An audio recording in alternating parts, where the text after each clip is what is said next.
Hey, great to have you here.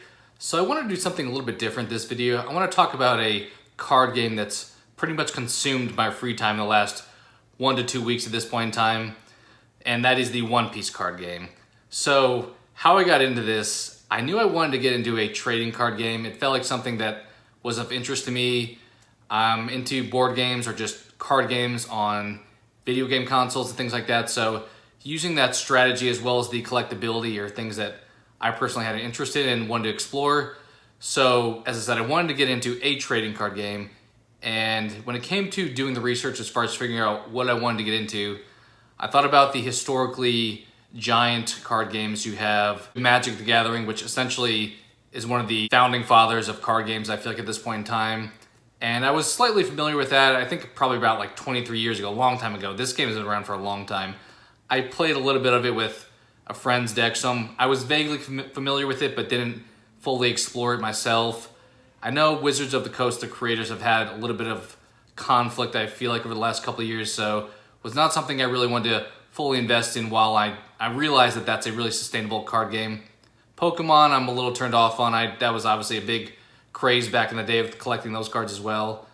Something like Lorcana, the Disney product, I was a little bit mixed on. I'm not the biggest Disney fan. I mean, they're interesting IPs there, but not necessarily my taste. There's others as well that I didn't really dive too much into, like Yu-Gi-Oh! Or Digimon, or I believe one's called like Weiss Schwartz or something like that, that is somewhat of its own original idea. So a lot of them I lightly looked into, but didn't really fully expand my interest in. It really came down to 3 that I was considering, and the first one being Fusion World. So Dragon Ball, obviously this channel's around Dragon Ball frequently. That's something I really have a passion for. That made sense for something of interest to me.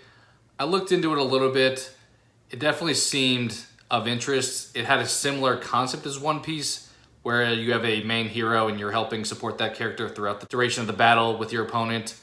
However, I mainly steered clear of this one just because there's a Dragon Ball Masters game that existed previously, and Fusion World just came out about 6 months ago, I believe. So it felt like a little bit questionable on where Bandai's support would be for either of these different card games when it came to Masters or Fusion World. So I didn't want to fully invest in something that felt uncertain as far as its longevity. Obviously, these card games, if you're not picking something like Magic, it may not be around for 5-10 years or whatever, but I wanted to pick something that had some legs to it as far as the life of it. So ultimately, while I liked Dragon Ball, I chose to pass on Fusion World. The other one that I really heavily considered was Flesh and Blood. I've heard really great things. I think it came out in 2019. Similar to Magic's origin, it's kind of that mythical, like magical characters and wizards and knights and that background for how the characters are. And the playstyle was interesting to me. So it seemed like an RPG almost, where you have your main character, you have a 1 or 2-handed weapon, and then you had your loadout as far as your gear that you were wearing. So a lot of those aspects of it made it sound interesting. It seemed like it's been around for, as I said, around 5 years, so some life to it, and that's when I almost wound up going into, but One Piece wound up being the perfect mix of what I was looking for. I want to talk a little bit about a few things I liked about One Piece, and I fully realize you watching at home, you may have varying levels of experience with One Piece, so you may be an expert on the card game, you may be totally unfamiliar with it, so apologize if this doesn't entirely direct to you, but I just want to cover what things that were interest to me when it came to One Piece. So One Piece, the IP, I don't have a whole lot of background with it. I really started to delve into it recently, started to watch the show. I also watched the live action. I've heard they're also going back and redoing the original episodes of the show. I think it's called The One Piece, with Netflix doing kind of an upgraded or updated version of the show. Obviously, it's been around, I believe, for like 25 years at this point, so using more modern graphics and things like that. So there's a lot of stuff going around with One Piece, and it's obviously one of the most famous animes and mangas of all time. I started to get into it recently, and it felt like adopting the card game would be a fun and interesting way to learn the characters as I was watching the show, but also playing the game, so that when I get to certain parts in the show, I can be like, oh, I know that character. They have X ability in the game I've been playing. So that was an interesting aspect. As I pointed out, similar to Dragon Ball, you have one hero you build your deck around, so the construct of the game sounded interesting to me. It also felt like an easy game to learn, but a hard to master, which I feel like is a perfect fit. It allows newcomers to come in and understand the rules. However, the intricacies of certain card combinations and strategies are really where you get those expert level players that allows that growth really to take place. So that good balance of playable for everyone, but you definitely have your experts or your advanced players within that. Then one big aspect of the game style that I really appreciate, and I'm not by any means a long tenured TCG player. As mentioned, I played Magic a handful of times, like 23 or so years ago with somebody else's deck. So I'm not a player of TCGs, but one thing that I really like about One Piece is that the Dawn, what they call them, or their mana system, is really available at all times and it increases per turn. So in my very, very light understanding of other games, a lot of times you have your mana in your hand and you have to play them, which you wind up relying on RNG of pulling those, or you just have to spend a lot of your turn playing out your mana so that you can do other things, which I appreciate that. But the fact that the mana system with Dawn is essentially done for you and you increasingly get it each time, it just feels like you're not relying on resources, you're relying on what you do with those resources, which I thought was really awesome. Another big aspect is the friendly player base. So I started going to a local store and checking it out, and from the very first day, obviously it depends on who you talk to and things like that, but the player base in general felt very friendly. They're very welcoming. They're wanting the game to grow, so very accommodating to new players and really enjoy the game and supporting the game. So the folks I've met through the game have been really awesome. I will say some challenges people run into with One Piece seems to be availability of cards and price points. So a lot of the booster boxes and so forth are frequently sold out. A lot of local stores don't even have inventory. And when they do, they wind up charging well over MSRP, which is very frustrating, as especially somebody wanting to come in fresh to the game.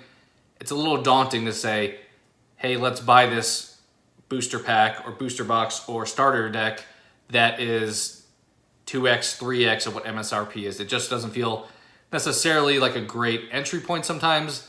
I do believe Bandai is addressing supply issues a little bit more and pumping out supply. It feels like, at least. So a lot of it depends on where you live specifically, unfortunately. So that's a challenge I think I've noticed with the game. I would say too, with most games, there's a what you call meta, a prime way to build a deck and perform.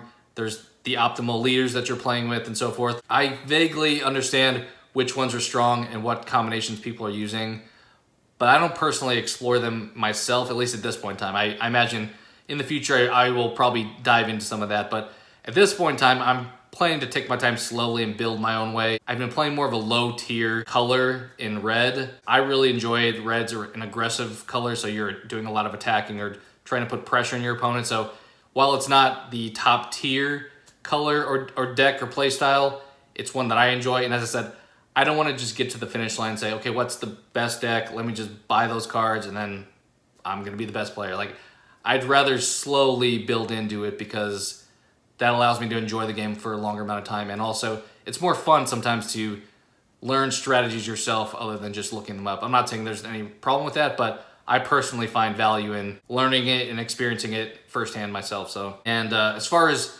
what I picked up some starter decks. You can actually probably see them right there in the background there, as well as a booster box for fun. So for folks that are unfamiliar, starter packs are really helpful to get an option to play right away. They include the same thing in every time you buy. There's various starter packs. I think they're going to be up to 14 here in the States, but I know globally they've gone even beyond that at this point. I've got those for the sake of being able to play, and also picked up some booster packs as well, just for kind of the fun of pulling packs. I wound up getting pretty lucky with some of the pulls I got in that, so for collecting purposes, kind of fun experience doing that. I realize buying singles online seems to be the most efficient way to build a deck, but as mentioned, I don't, for now, really want to be doing that. I want to kind of slowly evolve myself, and maybe I'll go down the road at some point soon, but for now, I'm good with using my basic deck that I got, mostly from starter stuff, as well as some stuff from when I did pull. I personally think it's fun to kind of do those spontaneously. Let's see what I may get in this pack. I realize that's not necessarily as efficient, because if you want a certain card, you should probably just buy it. If you're fishing for that, it's going to be cheaper in the long run, but I'm not really looking for certain cards at this point. I'm just looking for a fun experience of playing the game, but also